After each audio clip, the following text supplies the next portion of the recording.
December 1944. A lone P-51 Mustang screams toward Earth at 450 miles per hour, straight into a formation of 8 FW-190s. The other pilots watch from altitude, certain they're witnessing a suicide. The dive is too steep, the angle too reckless. They call it madness over the radio. But the pilot inside that Mustang has done the mathematics. He knows what fear makes men forget. That gravity, when harnessed with precision, becomes the deadliest weapon in the sky. The winter sky over Germany in late 1944 holds no mercy. At 28,000 feet, the cold bites through leather and wool. Oxygen masks frost at the edges, engine oil thickens, every breath tastes metallic, thin, wrong. The bombers below are bleeding, flak has torn holes in their formations. FW-190s circle like wolves, patient and disciplined, waiting for stragglers to fall behind. This is the air war in its final, most brutal phase. The Luftwaffe is dying, but dying things fight hardest. German pilots have learned to exploit the Mustang's one weakness: hesitation at high deflection angles. American doctrine preaches caution. Preserve the aircraft, preserve the pilot, engage only with tactical advantage. But doctrine doesn't account for geometry, or for men who see patterns where others see chaos. The 357th Fighter Group has been airborne for 3 hours. Fuel is calculated to the minute. Every gallon burned in combat is a gallon not available for the return to England. The mission is escort, not glory. Stay close to the bombers, discourage attack, survive. Then the call comes through. Bandits. 8 o'clock low. FW-190s moving in a climbing spiral, positioning for a beam attack on the B-17s. The bomber crews are already ragged. Another pass might fold the formation entirely.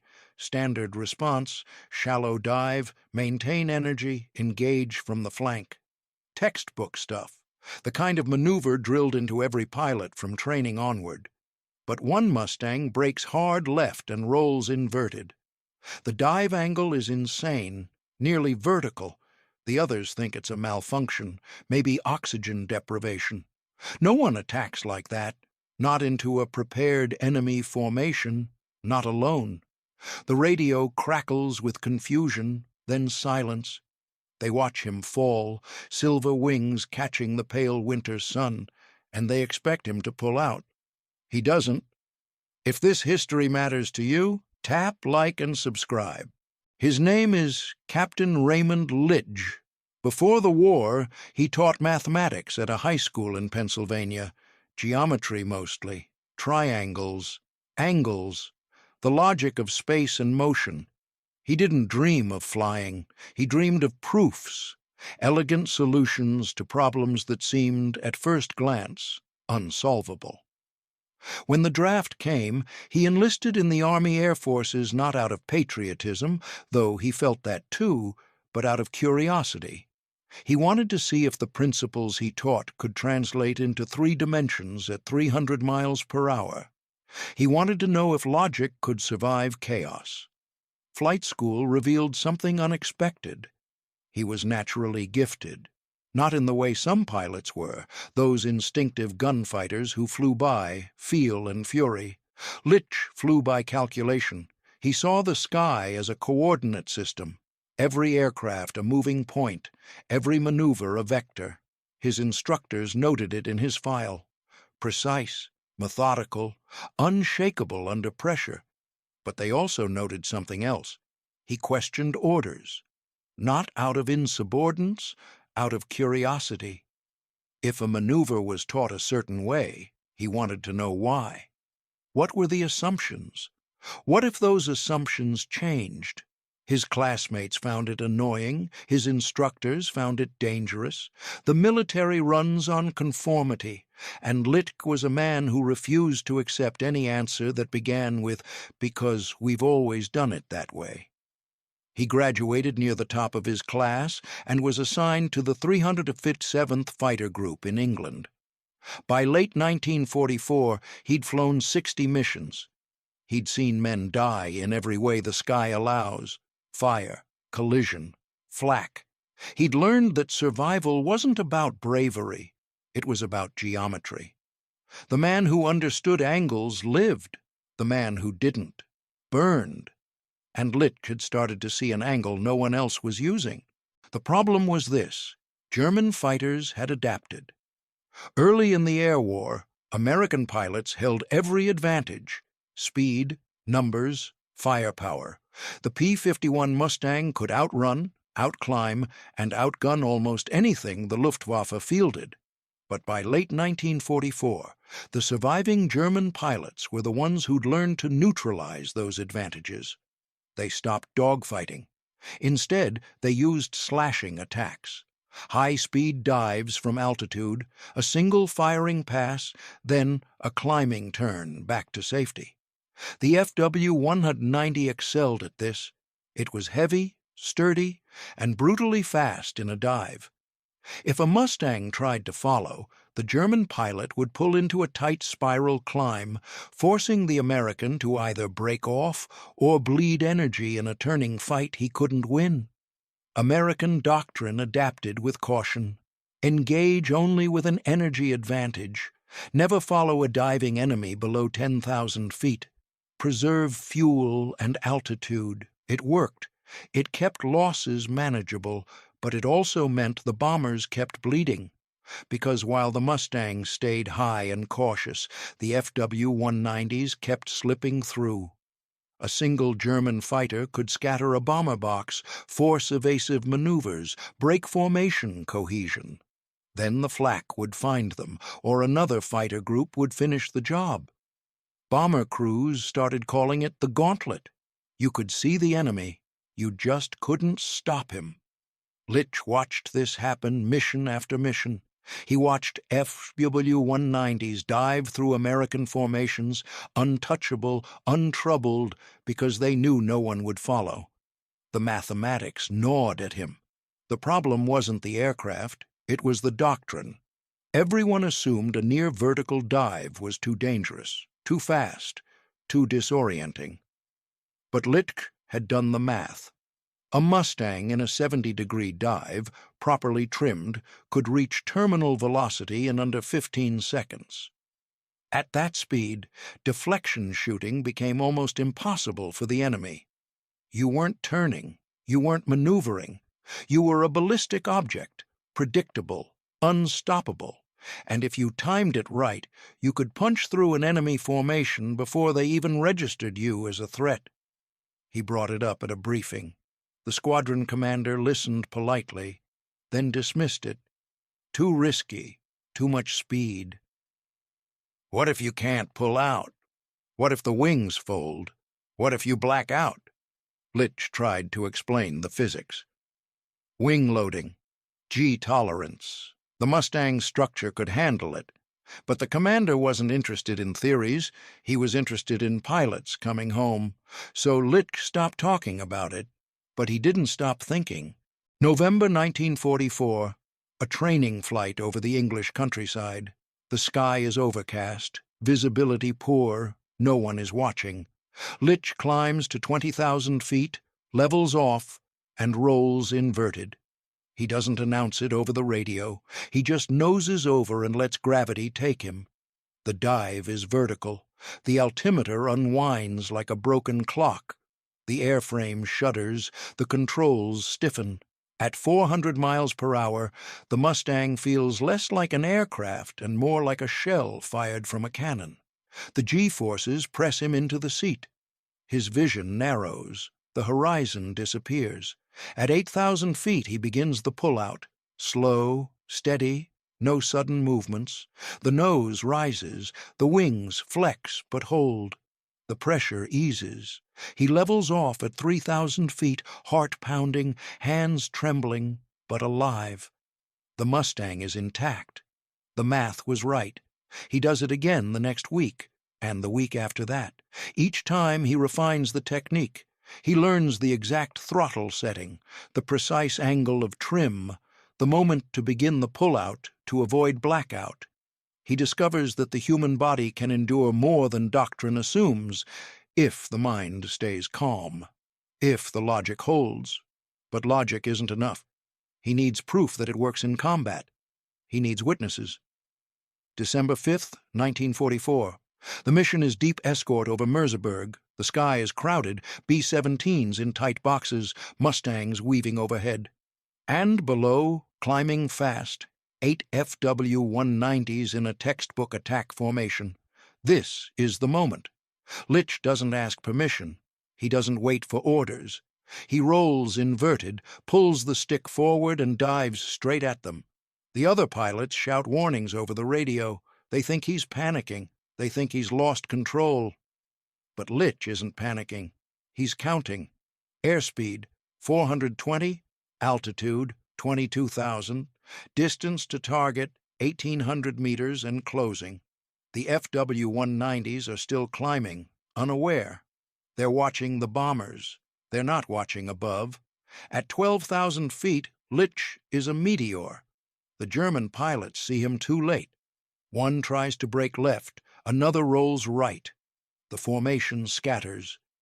Litch doesn't fire yet. He's still diving, still accelerating, cutting through the center of their group like a blade through silk. The closure rate is so high that by the time the Germans react, he's already past them. Then he pulls. The G-forces slam into him. His vision grays. The stick feels like iron. But the nose rises, and suddenly he's climbing again, energy bleeding off in a controlled arc, and the FW-190s are below him now, disorganized, vulnerable. He rolls, dives again, this time at a shallower angle, and his guns find metal. Cannon fire rips into the nearest FW-190. Pieces fly off the wing. Smoke trails from the engine. The German pilot bails out, chute blossoming white against the gray sky. The other 7 scatter and flee. Litch climbs back to altitude. His wingman catches up, voice shaking with disbelief. He asks what just happened. Litch doesn't answer right away. He's still checking his gauges, fuel, oil pressure, airframe integrity, everything nominal. He tells his wingman it's just geometry. The squadron commander doesn't believe the after-action report. A single Mustang diving into 8 enemy fighters and scattering them? It sounds like propaganda or delusion. But the bomber crews saw it. They confirm the dive. They confirm the kill. And more importantly, they confirm what happened next. The German formation broke off entirely. 15 B-17s made it home that would have been mauled otherwise. The commander calls Litch into his office. He's angry and confused. What you did violated every tactical principle we teach. You could have died. You could have lost the aircraft. Why? Litch explains the math, the angle, the speed, the psychological effect. A vertical dive creates a closure rate the enemy can't process. It bypasses deflection entirely. It turns the Mustang into a projectile, and projectiles don't dogfight. They penetrate. The commander listens. Then he asks the only question that matters. Can you teach it? Litch says yes.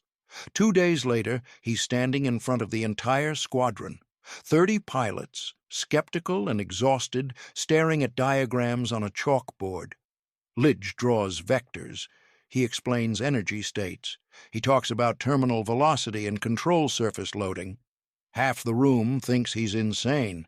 The other half just wants to sleep. But then he shows them the film. Gun camera footage from the December 5th mission. The dive, the scatter, the kill.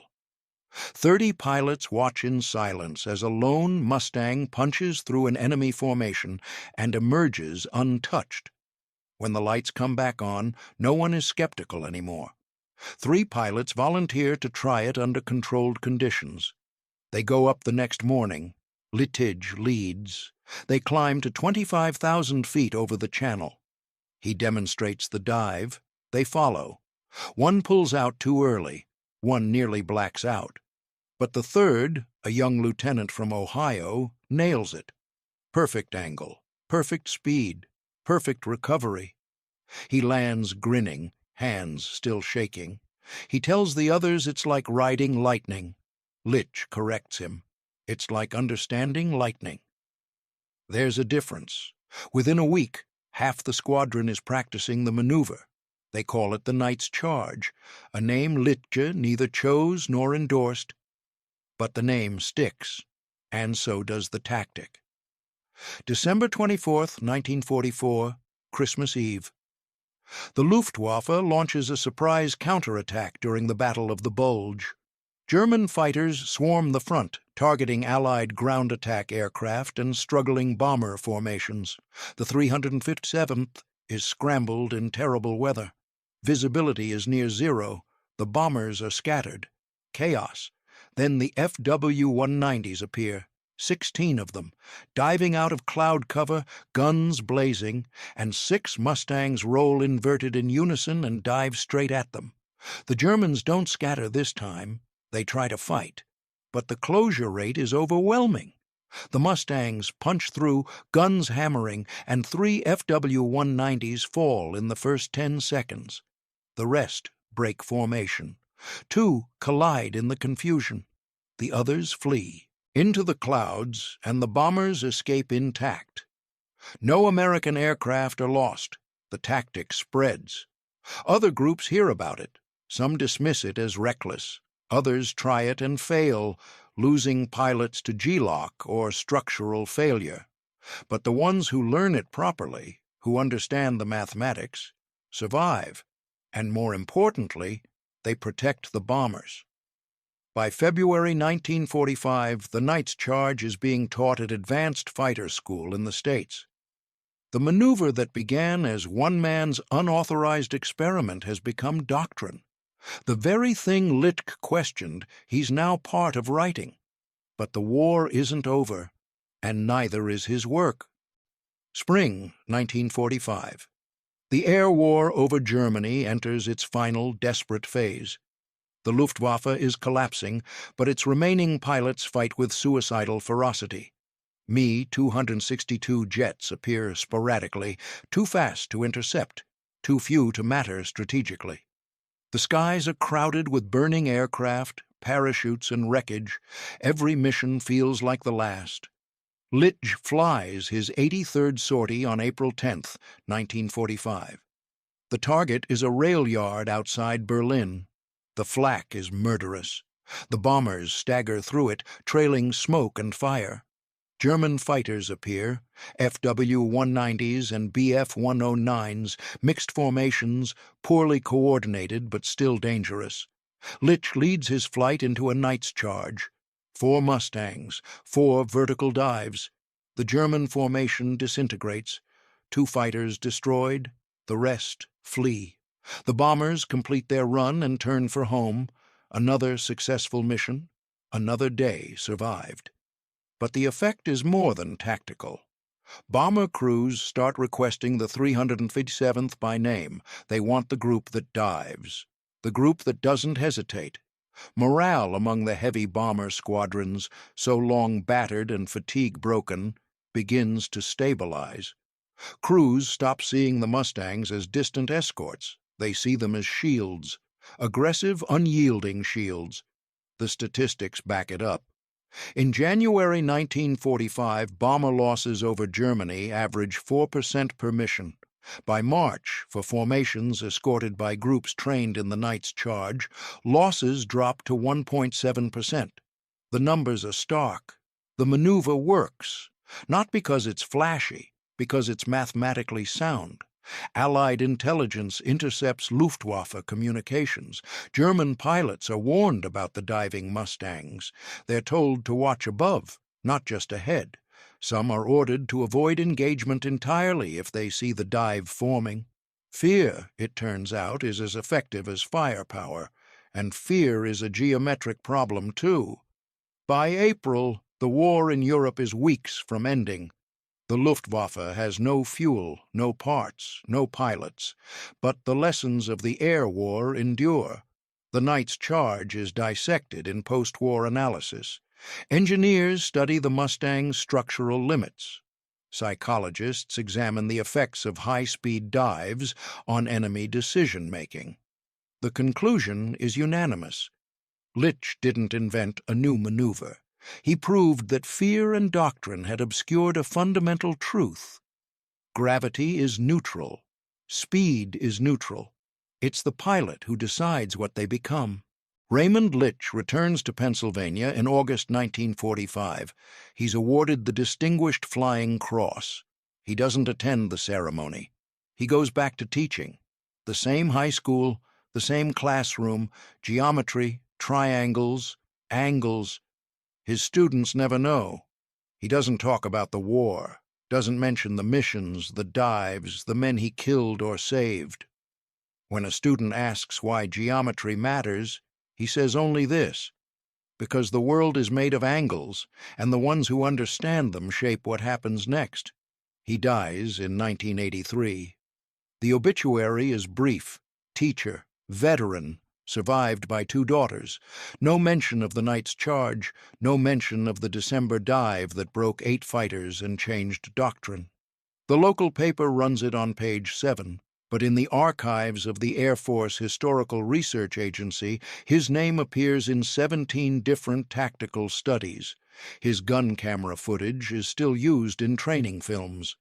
The maneuver he proved lives on in modern fighter doctrine, adapted and refined, but rooted in the same principle.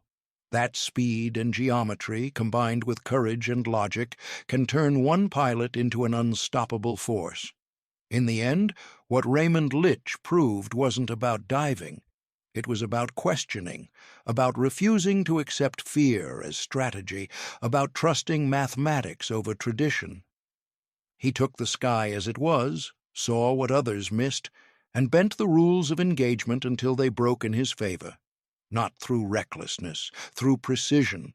And in doing so, he gave dozens of bomber crews a chance to see home again.